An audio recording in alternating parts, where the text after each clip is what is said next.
Hello, in this video I'm gonna tell you what are the first things to do on your newly set up Samsung Galaxy A17 that will for sure improve your experience.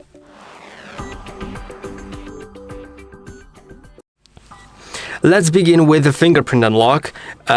You might already have it set up, but even if you have, then you can improve its speed. So let's go to the settings. If we go to the settings, then simply find the security and privacy, right? Then go to screen lock and biometrics, enter your screen lock and find the fingerprints. Now you can click on continue, and I'm gonna register because I haven't registered it yet. And I'll get back to you because we'll actually be doing something like the register again, so I just need to register it.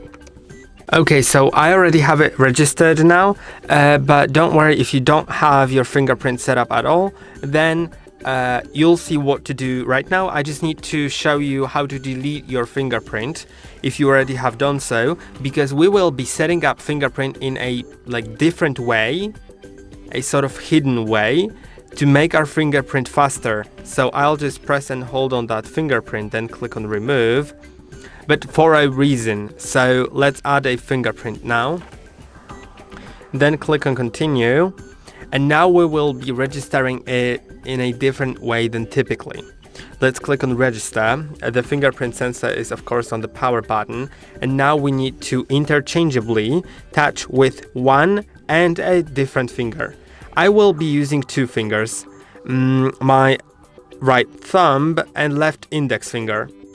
So let's tap it, then with my other finger, and let's just do it like that. You can adjust the grip, of course. You need to slide the finger around the sensor a little bit so it actually recognizes it. But you can see we have it now added. Let's click on done. And now let's test our fingerprint. Okay, it was recognized. Now let's add it again and also do to the same fingers.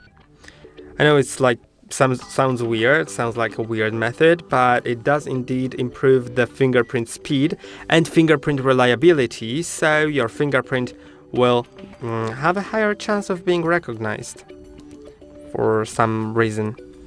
Now let's test my fingerprint. It was recognized. Now if I want to unlock my phone, you can see it works really fast. Just need to tap it on the sensor. Sometimes the sensor doesn't know I'm tapping on it, but once I tap, it turns the phone on. So that's a great thing to do at first. Now let's customize our phone. We can go to the settings and go to about phone.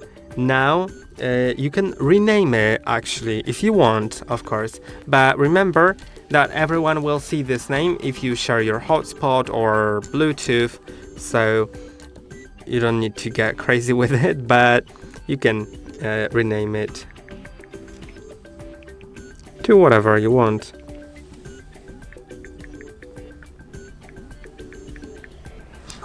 And yeah, now let's get to something more interesting, our battery life. If you want to improve your battery life, then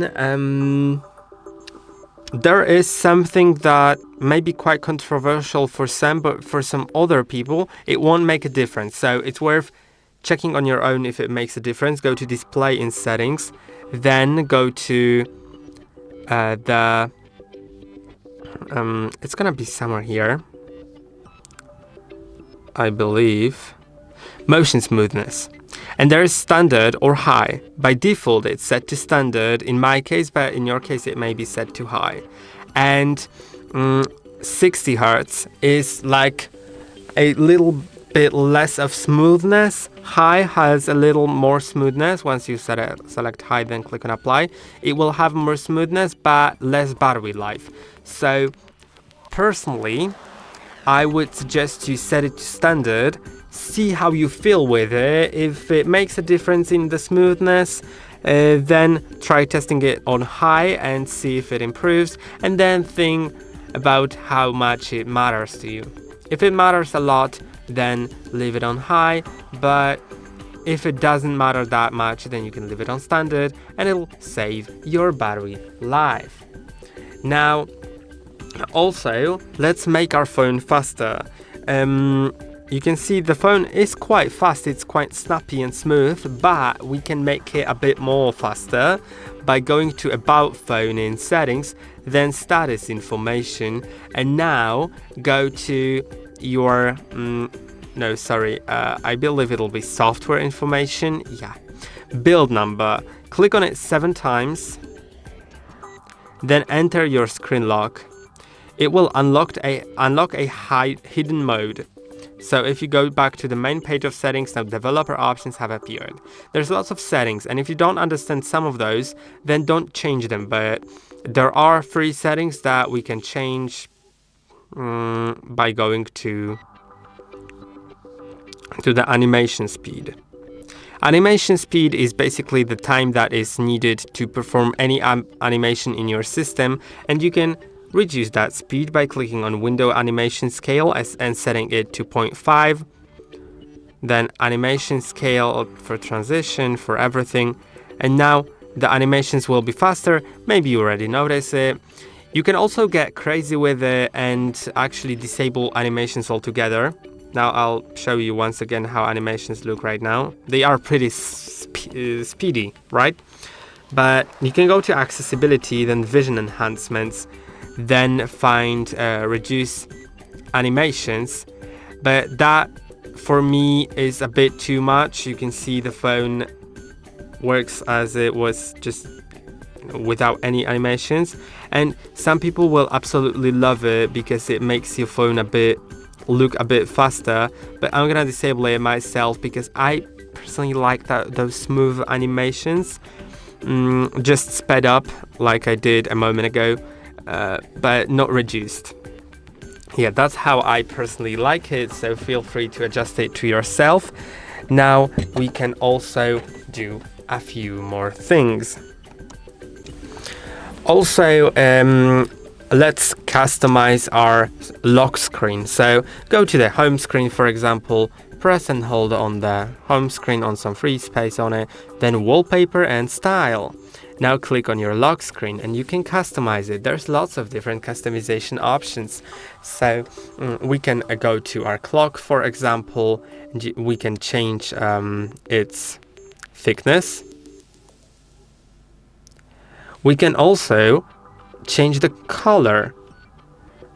I think I like it on the one adapted from wallpaper. You can resize it as well. If you like a big clock, you can change its font to very different ones. You can also click on the 3 dots and download fonts for your clock. I think I really like it on this font, although this font doesn't give me the thin boldness adjustment, but I don't really care about that as much. You can also change the clock style to the vertical, to the horizontal one, to a one like this, and you can also resize it. You can make it small if you don't care about it being big, or you can make it like that and make it big. There's really many options. You can show weather information on the clock. You can show the day above the clock or below the clock. I'm gonna do it like that, I think. You can add widgets here. Also, that's a great feature because you can add some interesting things about your battery. For example, if you have multiple devices like your Galaxy Watch or Galaxy Buds, they will also show in those battery status circles. You can go to calendar to see a countdown. You can set it up however you want. You can add today's date, some upcoming events, or maybe you want to do actually some Samsung Health and see your daily activity, like your steps, your workouts, everything. There's really a lot of things here. I think I'm gonna add my let's add a moon phase. It's interesting, right? Let's add the moon face. You can also customize these little buttons on the bottom. So if you don't really need the phone button on the bottom, if you don't use it as much, you can customize it and set it to, for example, flashlight, or set it to your gallery or Facebook, whatever. Then you can click on variations here. There are different variations of the wallpapers, but if you go to wallpapers in top left corner, then there's so many to choose from. You can do some wallpaper services like dynamic lock screen, and it's automatically gonna set your wallpaper. But you can also set a very simple wallpaper like some colors, or if you like, you maybe want to set it to your gallery photo with your friends, family, or maybe your pet, or a place that you've been to. So set it to whatever you want. I think I'm actually gonna go back to that, and yeah, I didn't apply the wallpaper, the customization, so that's my fault a little bit. I'm gonna change to this wallpaper, and I'm gonna quickly just like speedy customize it back to what I did earlier. Let's add the moon face. And let's add because you need to click on done here, right? Once you click on done, it is applied. And now you can see this is my lock screen. If I lock the phone, it looks like this. And now I'm gonna unlock it. And we can also customize our home screen. So let's go back to the home screen. Let's press and hold on it. And of course you can move apps on the home screen. So actually, to move apps, don't press and hold, just press and hold on the app that you want to move. Then you can move it wherever you want. Maybe you like them at the top. You can see there's some widgets by default. We can add them, we can remove them, we can create some things with the widgets. So I'm gonna remove the widgets first. So let's just press and hold on the widgets, then click on remove, right? And then press and hold on the screen and click on widgets. And if you want, you can add a widget, like for example, let's add my like whatever, honestly. Let's add like device care, maybe like this one, for example. I'm gonna move it to the different screen. Then I can press and hold on it. First tap anywhere, then press and hold, and we can actually create a stack. So in one place there will be several widgets at once. I'm gonna show you that. If you create a stack, now you can add another widget, but it has to be the same size. So let's add maybe the contacts one. I don't have any contacts, I would need to set it up, but now I can swipe between those widgets, so they don't take up as much space on my screen. I can tap on that widget and select my favorite contacts that I want to add to the screen. Let's click on done, and you can see it is added. So that's a really great thing. Now you can also change the wallpaper of the home screen by clicking on wallpapers and style, clicking on the home screen, then wallpapers, and you can set it to whatever you want, also something from your gallery if you wish. And now let's do something else. Let's see the performance improvement. We can improve our performance by going to settings, because this phone is a budget-friendly phone. So it's normal for phones like this to not to be slow. I don't mean to say it's slow, but that you need to take care of it a little bit more than you would on a high-end phone. But it's okay. You can just go to settings from time to time and go to device care. Then find optimize now button, and it'll optimize your phone so it runs better. Then click on done. And also what I like to do is go to memory and also optimize that as well. Let's go, so if there's a button to optimize it, click on that. There's also in memory RAM Plus option, and I highly recommend having it on and set to 4 GB because it increases your RAM space. RAM space is your short-term memory on the phone, and the more it has, the smoother it works. So having it at 4 GB as the RAM Plus, which increases the current RAM on your phone, is really great. Now we can also do a few other things. If you go to auto optimization, you can find auto restart, and you can restart on a schedule, like for example every Friday at 3 a.m. What it does is it restarts your phone if the phone is off, not used, and the battery is above 30%, and the SIM card lock is off. And that will just optimize your phone, because restarting from time to time is really worth it. And I have it set to Friday 3 a.m. Now let's also see some battery life. So if you go to the main page of the settings, then you can go to battery. Now power saving, click on it, and you'll see different things that you can enable or disable. And then you can use power saving. You can limit CPU speed to 70%. You can decrease brightness. You can set motion smoothness to standard, which is the 60 Hz. You can turn on dark mode or set screen timeout to 30 seconds. I'm gonna disable that option because for me, as I'm recording videos, sometimes I'm speaking a bit longer than 30 seconds and I would need to just tap the screen all the time. But you can leave it. You can also do whatever you want here, then you can enable it. And that option can be enabled all the time if you want, or maybe enabled just sometimes when you need a better battery life at that time. You can also limit apps and home screen. This is like a very extreme power saving. I'm gonna show you that when I enable it before enabling the power saving. Now I can enable power saving and you'll see what happens. Yeah, this is my whole phone now. I just have the clock, the battery percentage, 4 apps, and can add 4 more, and that's it. And what's best about this feature is it really improves the battery life. So if you're sometimes out for a really long time and you need the phone mostly for emergencies, then you can enter that mode so your phone is working for the emergencies, right? It's just holding the battery life all the time.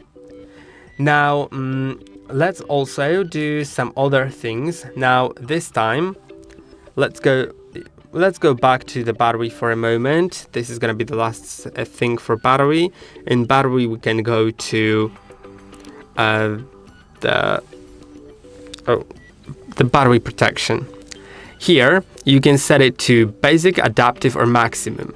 Basic, and you can enable or disable it. Basic will charge your phone to 100%, then stop charging, and once it goes down to 95%, then it will start charging again. It saves the battery life so the phone doesn't overcharge that much. Now, adaptive is a great feature that I really like, because it learns your charging habits and adjusts the patterns accordingly. So if you for example, let's say you typically go to sleep between 10 p.m. and 12 a.m., then your phone will learn that, and once you plug your phone in, it will start charging, but to 80%.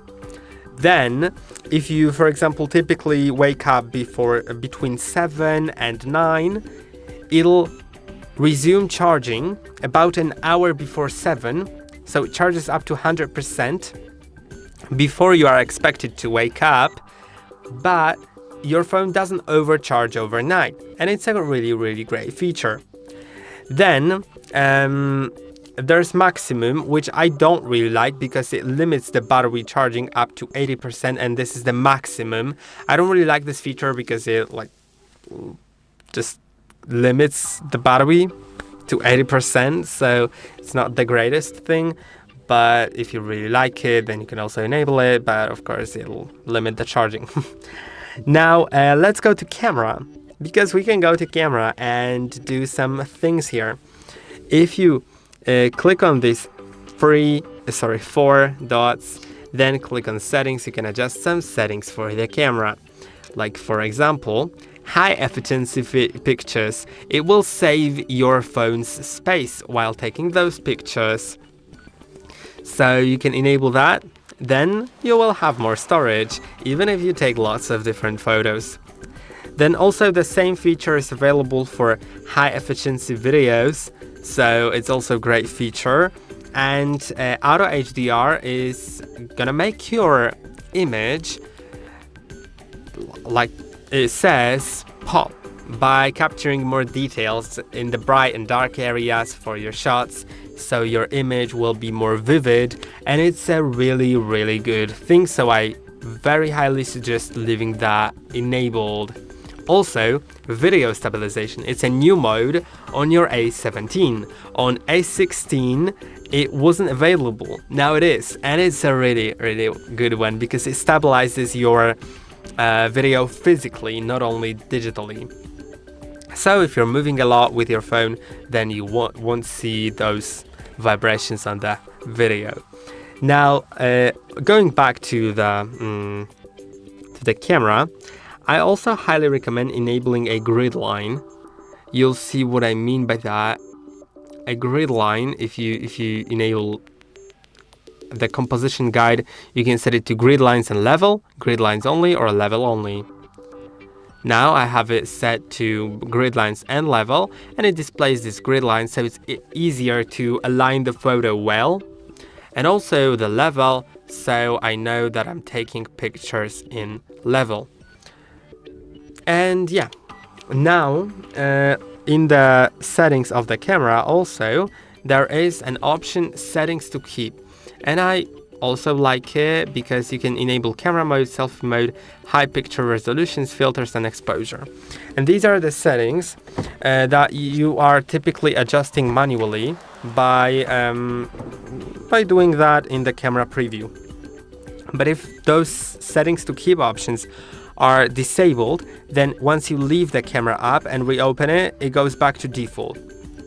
So if you enable settings to keep, then if I change my camera mode, for example, to portrait, then I leave the camera app, it's gonna go back to the portrait. And it's a good thing, right? I personally like it. If you don't, then you can leave it as it was earlier. Now, we have the power button on our phone. And that power button is for unlocking the phone, for the fingerprint, and also pressing and holding on it results in either opening Gemini, which is this like AI assistant that you can speak to. It can give you different responses to your like life problems, but it can also do things for you on your phone, like set alarms, add things to calendar, answer many different questions. It's a good feature, but also our power button can do way more. You can go to settings, then go to advanced features, side button, and you can see long press is currently set to digital assistant. So if you want to access a power off menu to power off your phone fully or restart it, you'll need to press and hold on power and volume down. Then you'll see this screen and you can power your phone off. But if you really don't care about that digital assistant, you can set long press to power off menu, and that'll also work for you. And a double press, you can enable double press gesture and set it to your camera, your flashlight, or anything else. My dad really likes the flashlight feature, and he always just sets his phone to flashlight because it's a great one. You can double press on the power button to turn on the flashlight whenever you need it without even looking at the screen. And yeah, now we have our display. Let's go to our display in the display settings. And then you can find things like, we've already been to motion smoothness, but you can set it to light or dark mode, depending on which one you want. Dark mode saves battery, and for some people, it just looks better. I personally prefer it on light mode when I'm recording videos because it looks better on camera in my opinion, but if you personally just prefer the dark mode, then the dark mode it is. Also, it's great at night, right? Your phone doesn't shine in your face that much. You can also go to dark mode settings and turn on a scheduled. You can set a schedule here, so it'll turn the dark mode automatically at a certain time. You can also go to many different things like screen mode. You can enable you can set it to vivid or more natural, so the screen will look more realistic or more vivid, so the colors will be just more vivid. You can enable eye comfort shield, and I like to enable it because it makes the screen a little warmer, and it really makes a difference on your eyes. I remember having it enabled all the time for a longer time. Then I disabled it for a moment, and I just felt like my eyes felt heavy. So I think it's a good thing to have it enabled, but feel free to decide on your own. Yeah, and there are also navigation bar. But before we get to that, let's go to screen timeout. You can set it to whatever you want, and this is the time of inactivity on your phone, after which the screen will go off. And I have it set to 10 minutes, so I can talk for 10 minutes and not click on anything on the display, and it's fine. But the lower value you set it to, the less battery the phone will use, first of all, and second of all, I think it's a bit more secure, especially if you're that kind of person that often forgets about locking the screen and just leaves the phone unlocked somewhere. Then if you set it to 15 or 30 seconds, it'll soon lock itself automatically, so no one can view it without your agreement, without your consent, basically. And then there is the navigation bar, as I said, and you can set it to buttons or swipe gestures. The buttons are these little free buttons, and some people love them, but I myself like the swipe gestures. I'm gonna explain them in a moment, but before we get to that, in buttons you can actually customize whether the back button is on the right side and the recent button on the left one, or the back button is on the left side and the recent is on the right one. It's also great. I'm gonna go back to the previous option, and now let's actually go to swipe gestures. Now, swipe gestures also have more options, which are just gesture sensitivity. And now to go to home screen, just slide up all the way. If you want to go to recent, slide up and hold. Then you find recents, you can open the app that you want, and if you want to go back, slide from the sides toward the center of the screen, and it can be from the left side or from the right side, it'll always go back. And this will be about it for the video. I see that the video got quite long, but it's great to customize your phone however you want after setting it up. So I hope that you liked this video. Don't forget to like and subscribe to the channel, and see you in the next one.